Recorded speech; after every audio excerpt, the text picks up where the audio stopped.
Hi self-lovers, so welcome back to Donnerville, where we use self-care to create our ideal selves, homes, and lives. I am Donderella, and this is my real-time experiment using self-care to create my version of happily ever after. Today I want to talk about faith, followers, and finding your tribe when you're an oddball, or building an audience from zero. Let's get into it. So with this being my real-time experiment using self-care, and with this video journal being like my lab journal of how it's going, and some things go great and some theories do not prove true. Last year was extremely challenging, but also extremely rewarding. And so there were some endings last year. It was a theory of mine that I had finally found. I don't like to say the one, because I don't necessarily subscribe to the concept that there's only one person that you'll work with or align with, obviously, but that theory proved to be incorrect. I also theorized that I had experienced my last time being like financially challenged. That proved to not be true. And I also, thought that I had finally figured out exactly how to use the law of attraction. Not that it's something to be used or manipulated, because it is one of the laws of the universe that just is. But there are ways to practice the aspects of some of these laws, and I thought that I had come pretty close to mastering that, or that I was back on track to feel like it was a little bit easier or effortless.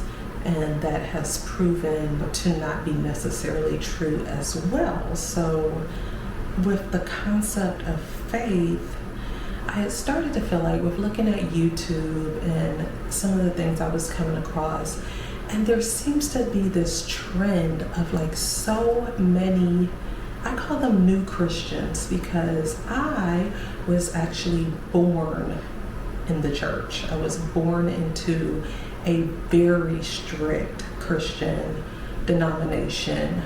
And at the time growing up, there was nobody I could relate to. I'm like, where were all of you then? Like, were you heathens then? Were your parents heathens and you're just now discovering Christianity? I don't know where all these people were, but now everybody is on this Christian bandwagon, and everybody's abstaining, and everybody is like almost trendy now. And after doing church and being enveloped in religiosity for so long, for all of my life almost, I have now come to have such a different understanding of God and my relationship with God and spirituality.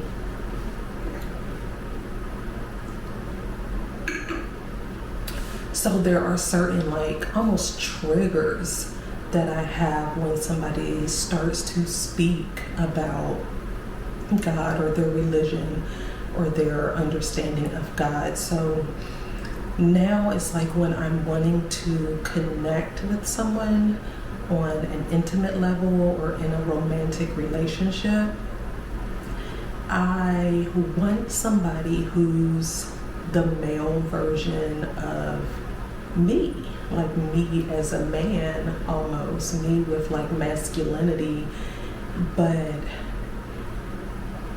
there aren't a lot of people like me. There doesn't seem to be a lot of people who think like me. So I started to get a little doubtful and discouraged, honestly. I hear so many people use the term God-fearing, for example. And I don't have a problem when I meet somebody in a dating situation, when I am open to dating again, which I project to be about May of 2025, just based on what I have going on in life right now. It's not that I'm against dating someone who considers themselves to be Christian, because for all intents and purposes, I actually consider myself to be Christian. But if it's a person who goes to church or who's very into the dogma of religion, they have to go to a church that teaches that God is love. There is this saying that people say, which people say a lot of contradictory things, but people say that fear is false evidence appearing real, but then people also say, I want a God-fearing woman. So, make it make sense. But I get it. I mean, it was ingrained in me I went to a fire and brimstone, very traditional Christian church. So I get people, believing, this is a sin, that is a sin. And these people are so judgmental. Like, they really feel like they're the authority on what's right and wrong, which is just insane to me. And I'm sure if you looked at some of these people's lives up close, they wouldn't be qualified to judge. They say on one hand that Jesus died for our sins, and then they say on the other hand, this is a sin, that is a sin, this is not of God, it's the devil. Tarot is the devil, astrology is the devil, all this stuff is the devil. And I'm just like, give me a freaking break. God will deliver messages to us in whichever way that we perceive them, whichever way that we accept them and understand them. Anyways, I'm off on a tangent. Faith is the substance of things hoped for and the evidence of things not seen. And so I realized, just like I've come across friends and chosen family that I felt were kindred spirits, and they thought like me, and what we had was so rare, but it existed. I feel like the same can happen for a romantic relationship, a partner, a life partner, a husband, and somebody that I'm like, okay, I knew you were out there. I knew there was somebody who, had this extremely close relationship with God without feeling like they have to be so ingrained in like the sheep mentality. So I realized, not only with dating, but with career, with building this YouTube channel, building an audience, my self-care coaching business, everything that is ever worth it, it always involves some degree of faith, of hoping for something, of necessarily not seeing it right away. It always involves some degree of delayed gratification, of doing something now that you won't see the results of until some future point. So I had to remind myself of the why. Like, none of this is for now. This whole channel is for when I have built my ideal life, when I have created my ideal life, when I am like literally living the dream, which I'm living some portions of it, but when it all comes together, it's to say, this is how I did it. When I was talking about saying affirmations before you believe them, just continuously, consistently doing it, making YouTube videos when 5 people might see it, but doing it consistently and doing it over and over again and getting the practice. Working out when you're not necessarily losing weight or your body's not looking as different as you might want it to be, or you're not feeling as healthy as you want to feel, but gradually it's making a difference and you do it consistently and you keep doing it for some future point. So that helped a lot with getting me into a better mood. And then, of course, I always talk about Esther Hicks and Abraham. That's kind of my church, my motivation, my connection with Source, or my reminder that I am continuously connected to Source. Well, there's another podcaster who's on YouTube, Mel Robbins, and she is absolutely amazing. And I saw a short from her that was saying you should never base your actions on your mood. You should take action, and those actions will change your mood. And that was like, I literally got out of the bed and was like, because I try to start the day, as soon as I wake up, I'm like, let me put on Abraham, let me put on something that's gonna have me in a good place from jump, and then I do the good habits from there. I make up my bed, I get going, I don't hit snooze, so on and so forth. So all that to say, I wanted to tie it into building an audience from zero, because essentially that's what I'm doing. I'm building the social proof. I'm building the audience from zero. Accidentally deleted a YouTube channel that I had just started getting consistent with, and I didn't have a huge number of followers, but considerably more than I do now. And yeah, I accidentally deleted it, and so I'm starting over. And right now, a lot of people are starting over on different platforms or different methods of trying to build their audience. And so these are 5 ways to build an audience from zero. Number 1 is to focus on a specific topic. So of course, I talk about self-care. It's not one thing. I feel like self-care is self-defined and is self-directed, because what is self-care for me might irritate the next person and have them anxious.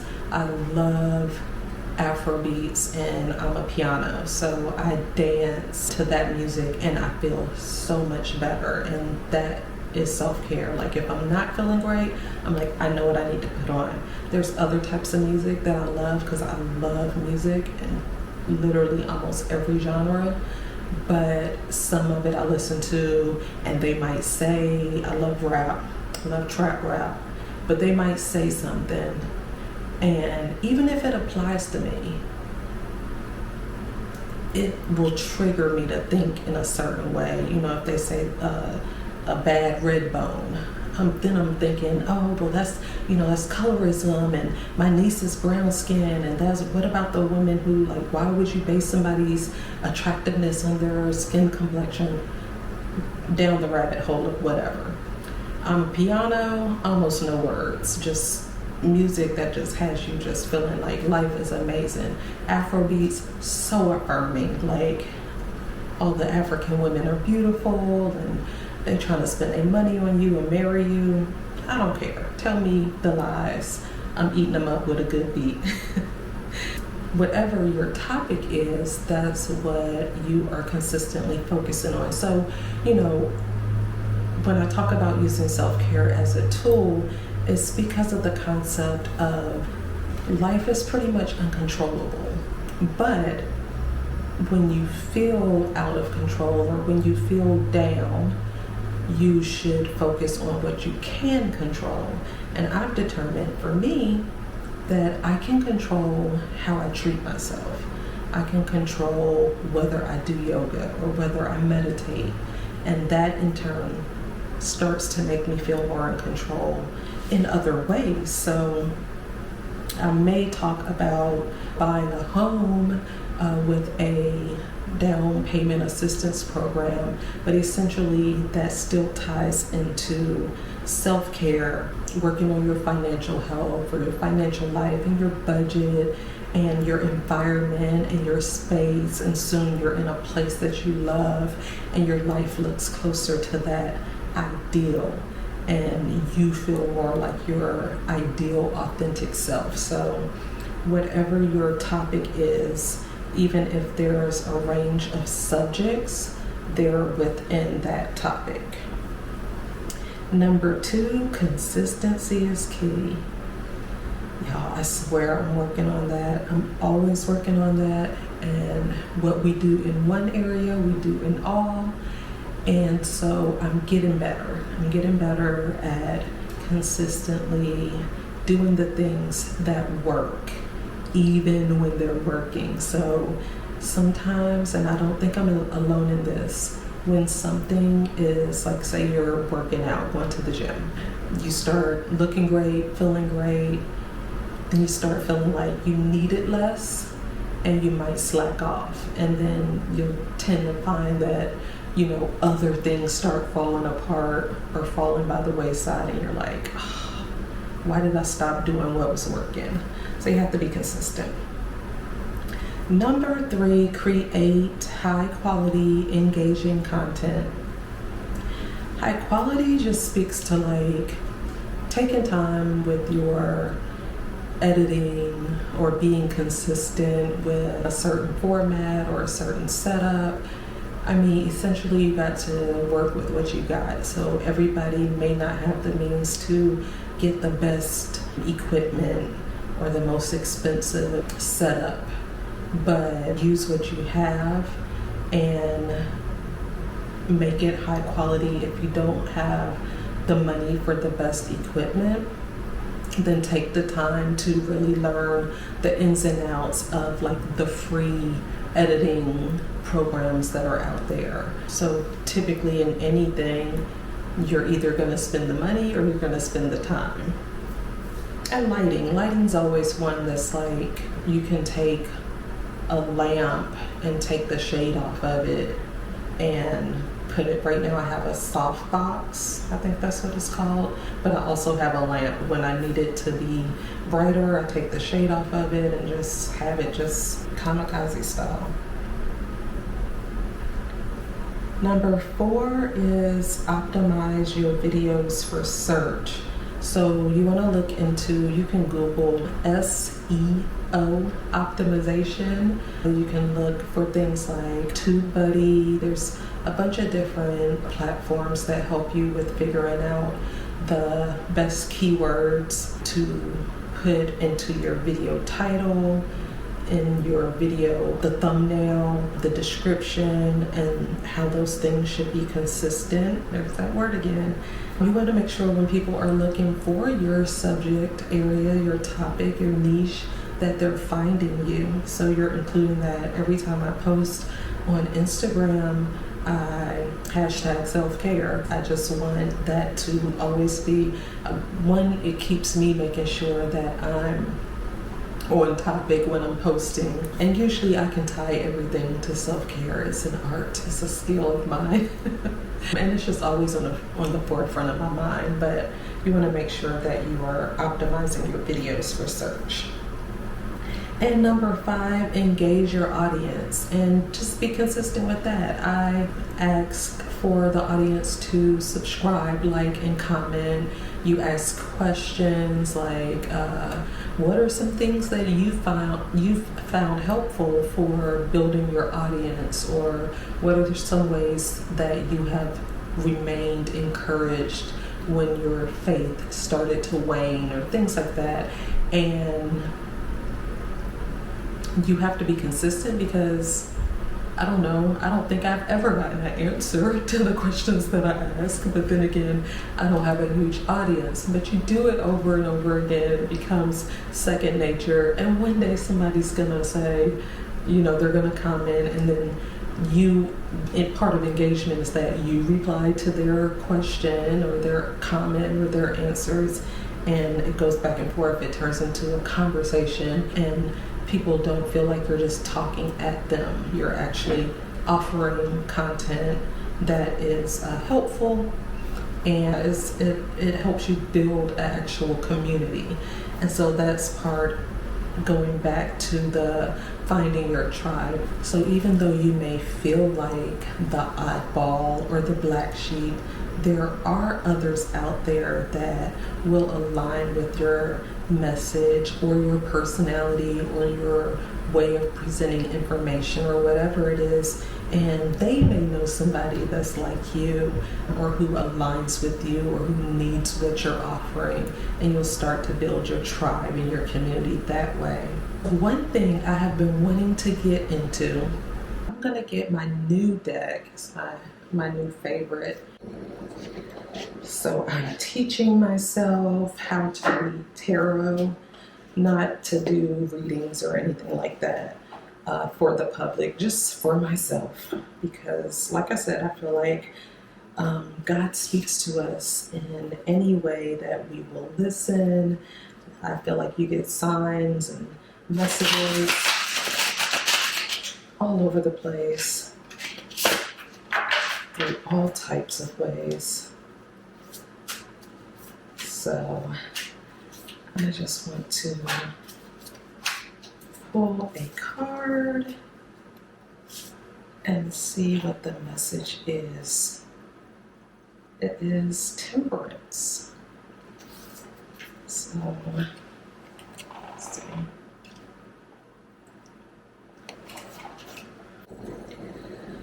So this is a message for anybody who is wanting to keep the faith while thinking about the concept of followers, building an audience, and finding your tribe when you're an oddball. Temperance is our card right now. The keywords are harmony, balance, the middle path, avoiding excess, blending energies and ideas, alchemy, finding purpose, the Goldilocks zone, meaningful encounters, turning a life lesson into spiritual gold, patience and healing, measured moderation. The gods took equal parts fast and slow, equal parts material and spiritual, and equal parts she and he, and they mixed them in their lotus cauldron as they stirred to life the muse of temperance. They needed this balance and malleability in the world, for her voice of reason would bring them together in a beautiful blend of oneness. Temperance doesn't jump to excess. She doesn't rely on the dark or the full moon. Instead, she is a mosaic of parts, and she melts it all together in a way that spins the best of the best of the best into one. She weaves purpose and harmony into the lives of others, and her greatest alchemical gift is the treasure of healing.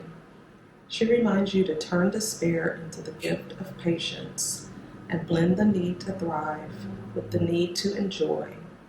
When you walk the middle path that is available to you, what areas find greater balance? I am the divine weaver of duality. I hold you. I am essence, and our evolution of becoming is rooted in the mixing. Okay, I'm gonna ponder that. I'm not sure if it's entirely clear, but there's definitely a message there. So with that, I hope you stay your path, stay true to yourself. Don't fall victim to the idea of like trends and sheep mentality and following, and just do what feels right for you. What feels right in your heart, what feels authentic, what feels aligned with your idea of your best self. I hope you feel super connected to Source, and I hope you take really good care. And I'll see you next time, self lovers. Bye.